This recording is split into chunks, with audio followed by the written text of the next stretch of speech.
everybody, welcome back to the channel. Today I want to talk about BRP lighted running boards. I'm putting the bat signal up. I want to know your opinion if it's a DIY project. I purchased the boards some time ago from BRP. Decided to get them out the other day and take a look.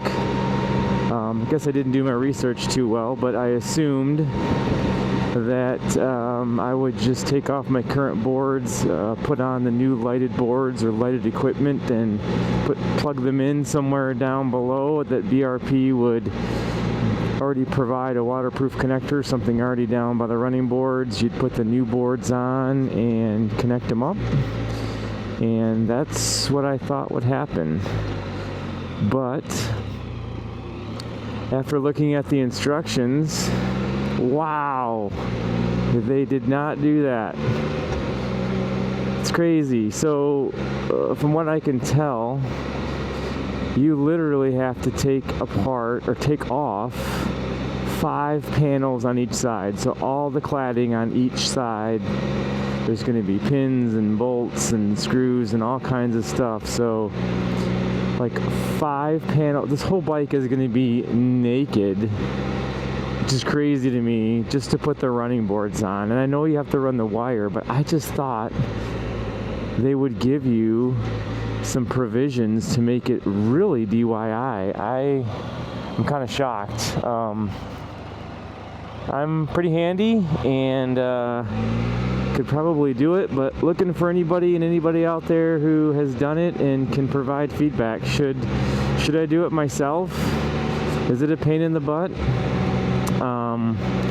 I just feel like maybe this bike was in the shop several times and torn down to completely nakedness, and I wish now I would have just handed them the running boards and said, you know, while you're in there, just put these boards on for me. I'm sure labor would have been minimal, well, or lower, because they had the whole bike apart twice for my warranty work. So now I'm like between a rock and a hard place. I've got these, what I think is a great accessory, great looking accessory, these lighted boards, and I'm just a little apprehensive to tear this whole thing apart and put them on. So I would like help. Let me know if you've done it.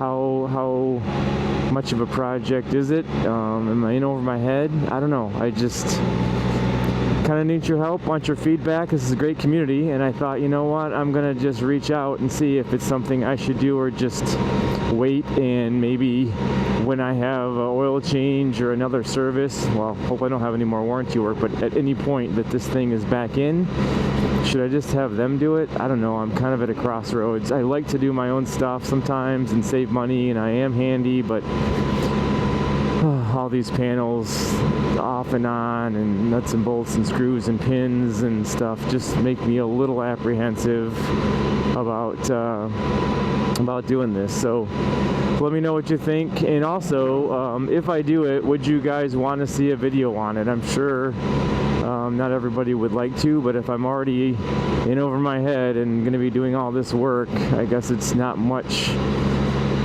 of an added step just to film it and put it out there and help others if you're thinking of doing it. So, and one other thing, if any of you have taken yours in, if you wouldn't mind in the comments below, just, you know, if you feel up to it, put what the dealer charged you, either in labor hours or total cost to do running boards. If you have that information, I think that would help me in my thought process, maybe help some others who are thinking about it. But you know, I know labor rates are hundreds of dollars an hour, but the way these instructions look, it's definitely a couple hours. That maybe a tech who does this kind of stuff every day obviously can do it pretty quick.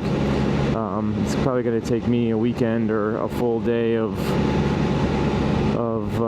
working on it. But anyway, it just a thought. If you guys have an idea or have a receipt or some first-hand knowledge of what dealers would charge for running board installation, just kind of across the board, not saying my specific dealer would match that, but you know, got to come close, let me know in the comments. I'd appreciate it. So anyway, just a short one today. Wanted to get your feedback. Please give me your comments. I'll see you in the next one. Thanks for watching and ride safe. Thanks, everybody.